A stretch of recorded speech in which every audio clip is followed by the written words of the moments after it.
So తెలుగులో 2 రకాలు ఉంటాయి. అది మనకి నార్మల్గా ప్రకృతి రీత్యా మనలో ఉన్న హార్మోన్ మార్పుల వల్ల అయ్యేది ఒకటైతే, రెండవది ఇన్ఫెక్షన్ వల్ల అవుతాయి. మనకి ఇన్ఫెక్షన్ అనేవి కామన్గా వస్తూ ఉంటాయి ఆ ప్లేస్లో. ఆ ఇన్ఫెక్షన్ అయినప్పుడు వచ్చే తెలుగు వల్ల మీకు దురద, మంట, నొప్పి, జిగట్లాగా తెల్లబట్ట అవ్వడం జరుగుతుంది. అది కామనే కదా. దానికి చూపించుకుని మీరు మెడిసిన్ వాడుకుంటే సరిపోతుంది. కానీ ఇంకొక రకం తెలుగు ఉంటుంది, అది అసాధారణమైంది అనమాట. అది దానివల్ల అది ఈ ఇన్ఫెక్షన్ తెలుగు లానే ఉంటుంది, కానీ మీరు కంపల్సరీగా డాక్టర్ చూపించుకోవాలి. తగ్గకుండా మళ్ళా వస్తుందంటే అది ఒక్కొక్కసారి క్యాన్సర్కి లక్షణం అనమాట. అలా అని చెప్పి క్యాన్సర్ అని చెప్పగానే ప్రతి వాళ్ళు భయపడిపోతుంటారు. క్యాన్సరా, అమ్మో క్యాన్సరా, ఇప్పుడు హాస్పిటల్కి వెళ్తే డాక్టర్ గారు ఏం చెప్తారు అని భయపడి రాని వాళ్ళు ఎంతమంది ఉన్నారు. ఇప్పుడు క్యాన్సర్ కూడా చాలా ముందు కనిపెడితే దానికి నివారణ ఉంది. మనం ఏం చేస్తున్నామంటే చాలా మంది భారతదేశంలో మహిళలు భయపడో వేరే వాళ్ళకి చెప్పుకోవాలంటే బిడియం వేసి నేను ఇలా అవుతుందని చెప్తే నా గురించి తప్పుగా అనుకుంటారేమో నేను అని చెప్పుకోలేక, లేదా ఏదో పని, ఆర్థిక సమస్యలు, ఎక్కడికి వెళ్ళాలో తెలియదు, ఏ డాక్టర్తో మాట్లాడాలో తెలియదు, దాని గురించి ఆలస్యం అయ్యి వాళ్ళు వచ్చేసరికి వ్యాధి చాలా ముదిరిపోయి ఉంటుంది. అంటే అడ్వాన్స్డ్ స్టేజ్లోకి వెళ్ళిపోతుంది. అంటే మందులతోనో ఆపరేషన్తోనో కాకుండా అది కరెంటు పెట్టించుకునే స్థితికి వెళ్ళిపోతుంది. సో నేను చెప్పేది ఏంటంటే మీరు అసలు భయపడొద్దండి. ముందు భయమే పెద్ద భూతం, అదొక పెద్ద సైతం. భయపడొద్దండి. డాక్టర్తో వెళ్ళి మాట్లాడడానికి భయం ఏంటి? మీ ఊర్లో ఉన్న డాక్టర్తో మీరు మాట్లాడటానికి భయం ఏంటి? ముందు మీకు ఏ వ్యాధి వచ్చిందో కనుక్కోండి. సాధారణమా అసాధారణమా అంతే కదా మనం కనుక్కోవాల్సింది. దానికి టెస్టులు కూడా చాలా సింపుల్ టెస్టులు. దానివల్ల మీకేమి నొప్పి అవ్వడం కానీ అదేమి ఉండదు. చాలా సింపుల్ టెస్టులు. దాని పుట్టు, కోత అవన్నీ ఉండవు. ఇప్పుడు గర్భసంచి మనకి 2 క్యాన్సర్లు కామన్ మన దేశంలో. ఒకటి గర్భసంచి ముఖద్వారం క్యాన్సర్, రెండవది బ్రెస్ట్ క్యాన్సర్. ఇవాళ ఆడవాళ్ళలో ఈ 2 కామన్గా ఉన్నాయి. గర్భసంచి ముఖద్వారం క్యాన్సర్ అది వచ్చిందంటే అది మన తప్పే, ఎవరిని మనం నిందించడానికి లేదు. ఎందుకంటే ఈ ప్రపంచంలో ఏదైనా ఒక క్యాన్సర్ రావడానికి 5-10 సంవత్సరాల ముందే కనిపెట్టి వైద్యం చేయించుకునే అవకాశం ఉందా అంటే అది ఒక్క గర్భసంచి క్యాన్సర్కి మాత్రమే అవకాశం ఉంది. భగవంతుడు గర్భసంచి క్యాన్సర్ని అంత అడ్వాన్స్గా కనిపెట్టే అవకాశం మనకు ఇచ్చినప్పుడు దాన్ని మనం వాడుకోకపోవడం మన తప్పేనా? అవునా కదా చెప్పండి, మన తప్పే కదా. ఇప్పుడు ఆ గర్భసంచి ముఖద్వారం క్యాన్సర్కి వ్యాక్సిన్ కూడా వచ్చింది. ఇప్పుడు మనం ఎలా టీకా మందులు వేస్తున్నాం పిల్లలకి జబ్బులు రాకుండా పుట్టగానే, అలా ఒక టీకా కూడా ఉంది ఈ క్యాన్సర్ రాకుండా. మన పిల్లలకి 11 సంవత్సరాలు వచ్చాక ఆడపిల్లలకి 11 సంవత్సరాలు వచ్చిన ప్రతి ఆడపిల్లకి ఆ టీకా వేసుకోవాలి. కానీ మనం ఆ టీకా కూడా అందించట్లా. నేను ఏ కాలేజ్కి వెళ్ళా దేనికి వెళ్ళి ఏం చెప్తానంటే, మీరు ఒక పుట్టినరోజుకి ఒక బట్టలు కొనిచ్చే బదులు మీ పిల్లలకి వాళ్ళకి సెలబ్రేషన్ చేసే బదులు ఆ టీకాని గిఫ్ట్గా ఇవ్వండి మీ ఆడపిల్లలకి. అది 3,500 4,000 ఉంటుంది. గవర్నమెంట్ ఇంకా మనకి సప్లై చేయట్లేదు, కొనుక్కుని వేసుకోవాలి. మీరు ఆ టీకాని అమ్మాయికి గిఫ్ట్గా ఇవ్వండి. మీరు జీవితంలో మీరు తోడుగా ఉన్నా లేకపోయినా మీ ఆడపిల్లకి ఆ క్యాన్సర్ రాదు. సో అలాంటి వ్యాక్సిన్ అవైలబుల్ ఉన్నప్పుడు మీరు ఎవ్వరూ మీ ఆడపిల్లలకి ఆ వ్యాక్సిన్ ఇప్పించట్లేదు. తర్వాత నెక్స్ట్ స్టేజ్లో ఈ వెళ్ళిపోయినప్పుడు ఏదైనా ప్రాబ్లం ఉన్నప్పుడు డాక్టర్ని కన్సల్ట్ చేసి ప్యాప్స్మియర్ అని చేస్తారు. ప్యాప్స్మియర్ అనేది ఎలా చేస్తారంటే, ఇప్పుడు మన ఐస్ క్రీమ్ కుండలు కదా స్టిక్, అలాంటి స్టిక్తోనే ఆ గర్భసంచి ద్వారం దగ్గర ఉన్న సెల్స్ని కలెక్ట్ చేస్తారు. చేసి టెస్ట్ పంపుతారు ల్యాబొరేటరీకి.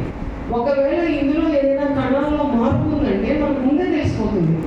ఈ కణం మారుతుంది, ఇది డేంజర్కి వెళ్తుంది అనేది ముందే తెలుస్తుంది. ఆ తెలిసినప్పుడు మీకు ఆ డాక్టర్ గారు దానికి ఏం వైద్యం చేసుకోవాలో చెప్తారు. అంటే మీకు క్యాన్సర్ రాక ముందే మనకు తెలిసిపోతుంది ఈ గర్భసంచి క్యాన్సర్ వచ్చే అవకాశం ఉంది అని.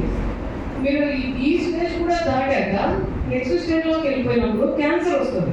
క్యాన్సర్ వచ్చినప్పుడు కూడా ఫస్ట్ స్టేజ్లో ఉంటే దానికి ఆపరేషన్ చేసి మందులు ఇస్తే వాళ్ళకి బతికుండే అవకాశం నార్మల్ వాళ్ళకి ఎలా ఉంటుందో వీళ్ళకి అలాగే ఉంటుంది. కానీ ఇక్కడ దురదృష్టం ఏంటంటే మొదటి స్టేజ్లో రావట్లేదు మన దగ్గరికి పేషెంట్లు. వాళ్ళు వచ్చేసరికి 3వ స్టేజ్, ఎక్కువ శాతం మంది 3వ స్టేజ్లో వస్తున్నారు. నేను చూసిన 20 ఏళ్ళ సర్వీస్లో 3వ స్టేజ్లో వచ్చిన వాళ్ళు ఎక్కువ మంది ఉంటున్నారు. సో నేను అదే ఆలోచించాను, వచ్చి అసలు జనాల్లోకి వచ్చి ముందు మనం చెప్పాలి. ఏదో వస్తారు నా దగ్గరికి, అమ్మ ఒకసారి టెస్ట్ చేద్దాం అంటే మళ్ళీ వస్తారంటే వెళ్ళిపోతారు, రాదు, వాళ్ళు ఎప్పుడో కనపడతారు. ఏమైందమ్మా అంటే అదే మీరు అప్పుడు చెప్పారు కదా నేను చేయించుకోలేదు, ఇప్పుడు ఇలా అయింది అంటారు. ఎంత బాధేస్తుంది.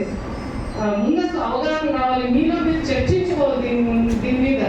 మీలో మీరు దీని మీద చర్చ పెట్టుకున్నప్పుడు మేము చెప్పినాం కన్నా మీరు పక్కింటి వాళ్ళు ఎదురింటి వాళ్ళు చెప్పిన ఎక్కువ వింటుంటారు. సో మీలో మీకు అవగాహన వచ్చినప్పుడు మీరు నలుగురు సేవ చేయగలుగుతారు, మీ కుటుంబాన్ని కూడా మీరు నిలబెట్టుకోగలుగుతారు. ఒక 40 ఏళ్ల మహిళకి క్యాన్సర్ వస్తే ఆ కుటుంబం ఎంత డిస్టర్బ్ అయిపోద్ది, మీ పిల్లలు ఇంకా సెటిల్ అయి ఉంటారు కదా. ఒక మధ్యతరగతి కుటుంబం నలిపోతారు ఫైనాన్షియల్గా. సో మిమ్మల్ని మీరు రక్షించుకోవడానికి ఒక్కరోజు మీకోసం ఆ సంవత్సరంలో ఒక్కరోజు కేటాయించుకోండి. ఒక హాస్పిటల్లో 18 సాయంత్రం వరకు గడపండి. ఒకరోజు ఒక పూట అంతా ఉండి డాక్టర్తో మాట్లాడి అక్కడ నర్సులతో మాట్లాడి టెస్టులు చేయించుకోండి. కొన్ని ఆరోగ్యశ్రీలో కూడా ఉన్నాయి, మీరు వచ్చే వాటిలో కూడా బయాప్సీ చేయించుకోవచ్చు. కానీ మీరు ఎవరు అంత టైం స్పెండ్ చేయట్లేదు.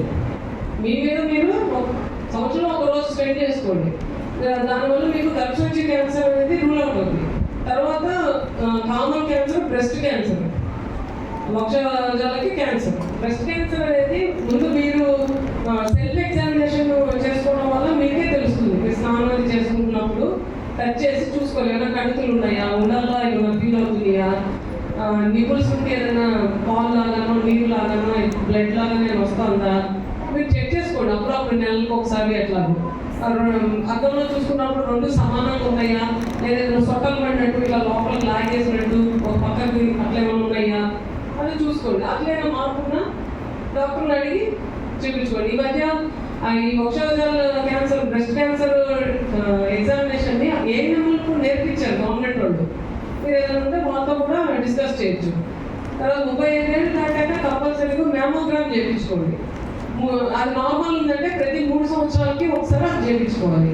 ప్రతి సంవత్సరం ఒకసారి గర్భసంచి క్యాన్సర్ చేయించుకుంటే ఈ 2 ప్రాబ్లమ్స్ మీకు రూల్ అవుట్ అయిపోతాయి కదా, మీరు హ్యాపీగా ఉండొచ్చు. సో ఇవి కాకుండా మీకు ఉండే ప్రాబ్లమ్స్ ఈ మధ్య కాలంలో ఎక్కువ ఓవర్ బ్లీడింగ్ అనేది కామన్గా చూస్తున్నాము. ఓపీలో ఒక 30 ఏళ్ళు దాటినాయంటే ప్రతి వాళ్ళు ఓవర్ బ్లీడింగ్ సమస్యగా వస్తున్నారు. బిగినింగ్లోనేమో అనుకుంటారు ఇది తగ్గిపోతుంది అని, వాళ్ళు మన దగ్గరికి ఒకసారి 15 రోజులు 20 రోజులు అలా బ్లీడింగ్ అయ్యాక వస్తున్నారు. మీకు ఓవర్ బ్లీడింగ్ అయినప్పుడు అంటే మామూలుగా 5 రోజుల వరకే అవ్వాలి, రోజుకు 2-3 ప్యాడ్లు మాత్రమే అవ్వాలి. అది కాకుండా మీకు ఎక్కువ బ్లీడింగ్ అవుతుందంటే ఒకసారి స్కానింగ్ చేయించుకోవాలి. వచ్చి లోపల స్కాన్ చేస్తాం, మెజనల్ స్కాన్. అది చేసినప్పుడు మనకి గర్భసంచి ఏమైనా పెరిగిందా, లేకపోతే అందులో కణుతులు ఉన్నాయా, అండాశయాల్లో ఏదైనా ప్రాబ్లం ఉందా, నీటి గుడలు ఉన్నాయా, నీటి కణుతులు ఉన్నాయా తెలుస్తుంది. ఒక స్కాన్లో తెలిసిపోతుంది. చేసిన దానికి హార్మోన్స్ వాడుకుంటే కొంతవరకు కంట్రోల్ అవుతుంది. లేదా కణుతులు అవి ఉన్నాయి తొలగించాల్సి వస్తే గర్భసంచి ఆపరేషన్ చేస్తాం. ఈ గర్భసంచి ఆపరేషన్ 2 రకాలు ఉంటాయి. ఒకటి పొట్ట కోసి చేయడం, ఇంకొకటి లాప్రోస్కోప్ చేయడం. లాప్రోస్కోప్ అంటే మామూలుగా మిషన్ ఆపరేషన్ అనుకుంటారు. అంటే చిన్న హోల్ పెట్టి పెన్సిల్ అంత సైజ్ హోల్, ఆ హోల్లో ఉంటే గర్భసంచి ఆపరేషన్ చేస్తాం. అది దాని మీద కూడా చాలా మందికి అవగాహన లేదు. ఆ ఆపరేషన్ చేస్తాం అనగానే అమ్మో డాక్టర్ గారు ఆ ఆపరేషన్ వద్దండి, మాకు కోసి బాగా కుక్ చేసి చేయండి, అంత శుభ్రం చేసేది లోపల అంటారు. యాక్చువల్గా ఇదైనా అదే చేస్తాం, దాంట్లోనే అదే చేస్తాం. ఇది కోసి కుక్కేసి చేయడం వల్ల ఏంటంటే మీకు బెడ్ రెస్ట్ అవసరం అవుతుంది, దీంట్లో నొప్పి ఎక్కువ ఉంటుంది, కుట్లు మానకపోవచ్చు, ఈ సమస్యలన్నీ ఉంటాయి. అదే మిషన్ ఆపరేషన్ అనుకోండి, మీరు హాస్పిటల్లో ఎక్కువ రోజులు ఉండకల్లా ఒక 2 రోజులు 3 రోజులు ఉంటే సరిపోతుంది. నొప్పి ఉండదు, కుట్లు ఉండవు, కుట్లు చీపట్టే అవకాశం ఉండదు, తర్వాత నడుము నొప్పి అని ఇవన్నీ రావు. మళ్ళీ మీరు వెంటనే మీ పని మీరు చేసుకోగలుగుతారు. మళ్ళీ మీకోసం అని ఒక మనిషి వచ్చి ఇవాళ రోజుల్లో ఎవరి కోసం వచ్చి ఉండి చేసే వాళ్ళు కాదు. అప్పట్లో అంటే అందరికీ పిల్లలు అక్కలు వీళ్ళందరూ ఉండేవాళ్ళు. ఇంత ఫాస్ట్ లైఫ్లో ఎవరు మన కోసం రారు. మనం అలాగే పని వాళ్ళని పెట్టుకోవాలంటే వాళ్ళు పని వాళ్ళు చాలా కాస్ట్లీ, ఆపరేషన్ కన్నా వాళ్ళు ఎక్కువ కాస్ట్లీగా ఉంటున్నారు కదా. సో మీరు అపోహ పెట్టుకోకండి లాప్రోస్కోప్ ఆపరేషన్ మీద. మనకి అక్కడ మనం తీసే ఏంటి అవయవాలు గర్భసంచి అండాశయాలు తొలగిస్తారు ఆ సర్జరీలో. అది ఖచ్చితంగా మీకు మిషన్ ఆపరేషన్ అయినా తొలగిస్తారు. అక్కడేదో ఇంకా ముఖం ఉండిపోవడం సరిగా చేయకపోవడం అదే ఉండదు. ఇంకా దాంట్లోనే చాలా ఈజీగా అవుతుంది. అది ఎందుకంటే కెమెరాలో చూస్తూ మ్యాగ్నిఫికేషన్ అంటే తెరపైన కనిపిస్తూ ఉంటుంది మీ పొట్టలో ఏముంది అనేది చాలా దగ్గరగా అలా చేస్తారు. కాబట్టి అక్కడ ఏది మిగిలిపోవడం అది ఉండదు. కొన్నిసార్లు ఏమవుతుందంటే ఈ 30-35 సంవత్సరాల మధ్యలో మహిళలకి గర్భసంచి ఆపరేషన్ చేయాల్సి వస్తే ఒక్క అండాశయమన్నా వదులుతాం లోపల, హెల్తీగా ఉన్నదిగా చూసుకుని ఆరోగ్యంగా ఉన్న అండాశయం. ఎందుకంటే ఆ అండాశయం వల్ల హార్మోన్స్ ఉత్పత్తి అవుతుంది. మరి మనకు ఆ హార్మోన్స్ కావాలి కదా మన బాడీకి. మనం హెల్తీగా ఉండాలి, మన వెహికల్లో హెల్తీగా ఉండాలి, హార్ట్ హెల్తీగా ఉండాలంటే హార్మోన్స్ కావాలి. ఆ హార్మోన్ ఉత్పత్తి జరుగుతుంది అని ఆ అండాశయం వదలటం జరుగుతుంది. అండాశయంలో ఒక్కొక్కసారి దురదృష్టవశాత్తు మళ్ళీ దాంట్లో ఏదైనా కంటితో తిరిగి రావచ్చు. వస్తే మళ్ళీ ఇంకొక ఆపరేషన్ ఏమైనా పడాల్సి వస్తుంది. అప్పుడు వీళ్ళు అవగాహనలోకి ఏమనుకుంటారంటే అప్పుడు అన్ని తీయలేదు శుభ్రంగాను, ఇప్పుడు అంతే నాకు మళ్ళీ ఇంకొక ఆపరేషన్ పడింది అనుకుంటారు. అలా ఏమి ఉండదు. అలా మీ వయసు రీత్యా దాన్ని ఉంచుంటారు. మీకు అండాశయం తీసేస్తే మీకు ప్రాబ్లం వస్తుందని. తర్వాత ఈ గర్భసంచి ఆపరేషన్ చేసుకున్నాక 2 అండాశయాలు తీసారా ఉంచారా అనేది మీరు తెలుసుకోవాలి. ప్రతి డాక్టర్ దగ్గర అడిగి తెలుసుకోవాలి. 2 అండాశయాలు తీసినప్పుడు మీకు హార్మోన్స్ ఒక్కసారి డెవలప్ అవడం వల్ల మీకు కొన్ని సింటమ్స్ వస్తాయి. చెమటలు పట్టడం, గుండె దాటి రావడం, నీరసం, అలాంటి సింటమ్స్ వస్తాయి. వేడిగా పొగలు వచ్చినట్టు అనిపించడం. అలా వచ్చినప్పుడు దానికి మీరు మెడిసిన్ కంపల్సరీగా వాడుకోవాలి. తర్వాత యూరిన్ ఇన్ఫెక్షన్ ఒకటి కామన్. యూరిన్ ఇన్ఫెక్షన్ కామన్ కదా. ఏం చేస్తున్నారంటే నేను చూస్తున్న వాటికి ముందు మెడిసిన్ ఏదో వాడేస్తూ ఉంటారు. అది కూడా సరిగ్గా వాడరు, కోర్స్ ప్రకారం వాడరు. కొన్నాళ్ళు వాడటం మంట అది తగ్గుతుంది కదా యూరిన్లో, వదిలేస్తారు టాబ్లెట్లు, అది తగ్గిపోయింది లేదు. కానీ అది తగ్గదు. అది తాత్కాలికంగా తగ్గుతుంది కానీ లోపల బ్యాక్టీరియా అలాగే ఉంటుంది. అది మళ్ళా డెవలప్ అయ్యి మళ్ళీ వస్తుంది కొన్నాళ్ళకి. మళ్ళీ వచ్చిందా మళ్ళీ వెళ్తారు ఎక్కడో ఒక చాటుకి. మళ్ళీ కొన్నాళ్ళు మందులు ఆ డాక్టర్లు బాగానే రాస్తారు మందులు, కోర్సు చూస్తారు ఎంతని 1000 రూపాయలు, ఇన్నెందుకు నాకు వద్దు, సగం ఇవ్వు. ఆ సగం ఇంటికి తీసుకెళ్ళి ఆ సగం కూడా వేసుకోరు, అందులో సగం వేసుకుంటారు. మళ్ళీ మంట తగ్గిందా, నొప్పి తగ్గింది, పాస్ బాగానే వస్తుంది నాకు, మళ్ళీ వదిలేస్తారు. మళ్ళీ కొన్నాళ్ళు తగ్గుతుంది, మళ్ళీ వస్తుంది. ఇది రిపీటెడ్గా వచ్చి ఏ స్థాయికి వెళ్ళిపోతుందండి యూరిన్ ఇన్ఫెక్షన్. ఏ మందులు పనిచేయట్లేదు.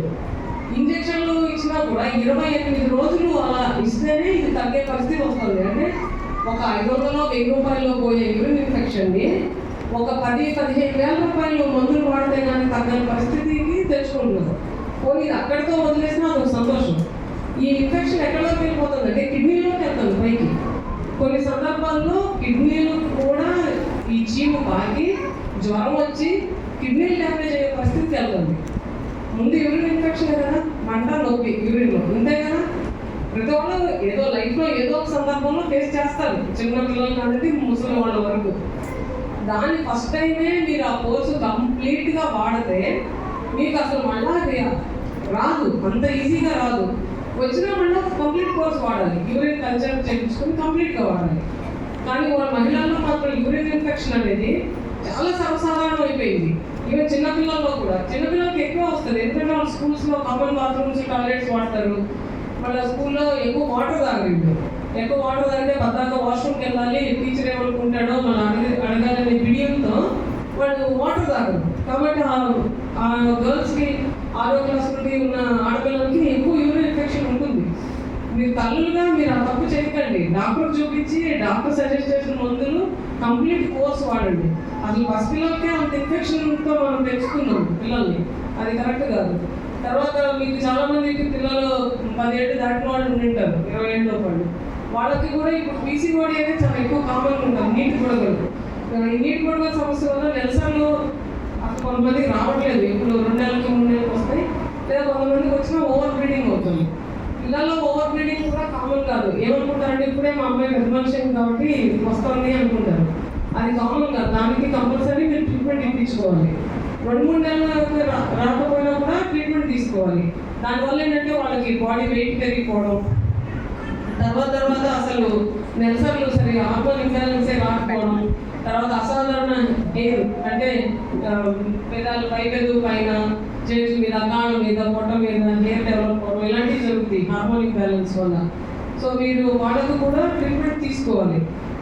ఏం కాదు అని చెప్పి వాళ్ళని పెళ్లి వరకు తీసుకెళ్ళిపోయి ఈ హార్మోన్ ఇంబ్యాలెన్స్ కరెక్షన్ చేయకుండా దయచేసి పెళ్లి చేయమాకండి. ఒక ముందు మీరు పెళ్లి చేయాలంటే డాక్టర్ని కన్సల్ట్ అవ్వండి. అమ్మాయికి క్యాన్సర్ సమస్య ఉంటే డాక్టర్తో కూర్చొని డిస్కస్ చేసి ఆ ట్రీట్మెంట్ ఇప్పించి పెళ్లి చేయండి. చాలా మంది పెళ్లి అయిపోయాక అత్తింటి వారు తీసుకొస్తుంటే ఆ పిల్ల చాలా ఎంకరేజింగ్గా ఫీల్ అవుతుంది. వాళ్ళు ఏంటంటే నిందాపూర్వకంగా మాట్లాడుతుంది, ఈ అమ్మాయికి నెలసలు రావట్లా సరిగా, ఈ అమ్మాయికి ప్రెగ్నెన్సీ వస్తుందా అని అడిగితే ఆ పిల్ల ఇంత హర్ట్ అవుతుంది కదా. మన పిల్లల్ని మనం ఆ పొజిషన్లో పెట్టకూడదు. ముందే ట్రీట్మెంట్ ఇప్పించి అప్పుడు మీరు పెళ్లి చేయండి. అంటే నేను సమాజంలో నేను నా పేషెంట్లో ఎదుర్కొనేది మీతో షేర్ చేసుకున్నాను. మీరందరూ చర్చించండి, అవునా కాదా అని మీకు కూడా అర్థమవుతుంది కదా. తర్వాత మనలో ముసలి వయసు వాళ్ళు ఉంటారు, వాళ్ళకి పీరియడ్స్ ఆగిపోయి ఉంటాయి, ఇంకా వాళ్ళని ఎవరి లైఫ్లో వాళ్ళ పిల్లలు వాళ్ళు బిజీ అయిపోతారు. వాళ్ళకు కూడా కొన్ని సమస్యలు ఉంటాయి. పీరియడ్స్ ఆగిపోయినాక కూడా వాళ్ళకి అప్పుడప్పుడు వైట్ డిశ్చార్జ్ అవ్వడం, బ్లీడింగ్ కనపడుతుంది. అసలు వాళ్ళకి బ్లీడింగ్ కనపడితే వెంటనే హాస్పిటల్కి తీసుకెళ్ళండి, నెగ్లెక్ట్ చేయొద్దు. ఏదో వేడి చేసేయండి, అసలు వేడి చేసి బ్లీడింగ్ అవ్వడం, వేడి చేసి యూరిన్లో మంట రావడం, ఇవన్నీ తీసేసేయాలి. మీరు కంపల్సరీ డాక్టర్నే కలవండి. వేడి చేసి వైట్ అవ్వడం ఉండదు, అవన్నీ ఇన్ఫెక్షన్ల వల్ల, క్యాన్సర్ల వల్ల, ఇంకో దాని వల్ల అవుతాయి. కానీ సో మీకు మీ ఇంట్లో ముసలి వాళ్ళు ఉండి వాళ్ళకి తెలుగు అయినా బ్లీడింగ్ అయినా ఇమ్మీడియట్గా ఉన్న వాళ్ళ హాస్పిటల్కి వెళ్ళి చెక్ చేయించుకోండి. అక్కడ ఏమీ లేదు అంటేనే ప్రశాంతంగా ఉండాలి. ఆ వయసులో ముసలి వయసులో ఈ సింప్టమ్స్ కనపడి అంటే కంపల్సరీ వాళ్ళకి క్యాన్సర్ అనేది రూల్ అవుట్ చేయాలి. మనం టెస్ట్ చేసి ఏమీ లేదు అని చెప్పాలి. చెప్తేనే మీరు అప్పుడు ప్రశాంతంగా ఉండాలి. అదొకటి. తర్వాత షుగర్ కామన్ ఉంటుంది కదా లేడీస్లో, వాళ్ళకి ఫంగల్ ఇన్ఫెక్షన్స్ కామన్ ఉంటాయి ముసలి వాళ్ళకి. ఎందుకంటే ఆ ప్లేస్లో వాళ్ళు నీట్గా కట్టుకోలేదు కాబట్టి వాళ్ళని అప్పుడప్పుడు తీసుకొచ్చి లేడీ డాక్టర్స్ దగ్గర చెకప్ చేయించుకోవడం వల్ల తప్పేం లేదు. వాళ్ళు పాపం చెప్పుకోలేదు, సిగ్గుపడతారు ఆ వయసులో. అక్కడ ఇన్ఫెక్షన్ అనేది చెప్పుకోలేదు. ఎప్పుడైనా మేము చెక్ చేస్తాం, ఒకసారి చూపించుకోండి అంటే కూడా చిన్నపిల్లలైనా సిగ్గుపడతారు, వాళ్ళు సిగ్గుపడుకుంటారు. ఇప్పుడు ఎందుకు లేండి నాకు అవన్నీ అనుకుంటారు. వాళ్ళని మనం కొంచెం ప్రేమగా చూసి వాళ్ళకి నచ్చజెప్పి మీరు చూపించుకోవాలి. సో ఇంకా మీకు ఏమైనా డౌట్లు ఉన్నాయినా మీ పర్సనల్ లైఫ్లో, మీకు ఏదైనా విన్నది కానీ ఏదైనా డౌట్లు కానీ ఉంటే మాట్లాడండి, నేను చెప్తాను. అందరూ ఆరోగ్యంగా ఉన్నారా? మీకని కాదు, మీకు ఏదైనా విన్నది అవి ఉంటాయి కదా.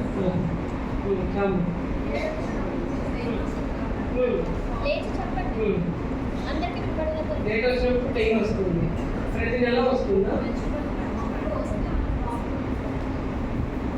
మొదటి రోజు కొంచెం పెయిన్ అనేది సాధారణంగా వస్తుంది, కానీ పీరియడ్ రావడానికి 2-3 రోజులు ముందు నుండి విపరీతంగా నొప్పి రావడం, వామిటింగ్స్ అవడం, తర్వాత కూడా ఉండడం అయితే మాత్రం కొంచెం ప్రాబ్లమే. అది చూపించుకోవాలి. లిటిల్ బిట్ పెయిన్ అనేది కామన్, దానికి టాబ్లెట్ వేసుకుంటే సరిపోతుంది.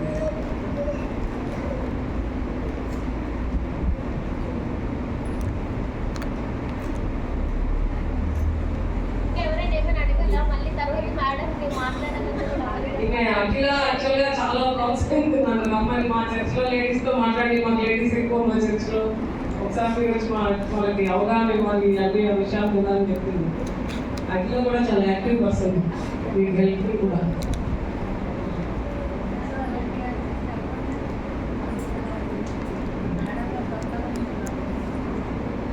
తర్వాత మన హాస్పిటల్లో ఆరోగ్యశ్రీ ఇందులో చాలా మందికి ఆరోగ్యశ్రీ కార్డు ఉంటుంది కదా.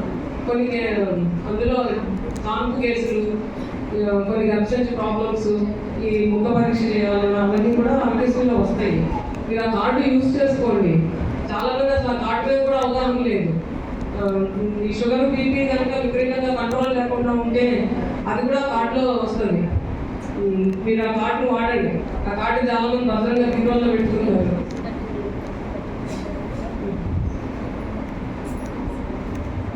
డెలివరీ కేసులు కంపల్సరీ కార్డులో చేయించుకోండి. మీరు అన్న గవర్నమెంట్ హాస్పిటల్కి వెళ్ళి చేయించుకోవాల్సిన అవసరం ఏం లేదు కదా, డబ్బులు కట్టి బయట చేయించుకోకుండా మీ కార్డులోనే డెలివరీలో ఉంది.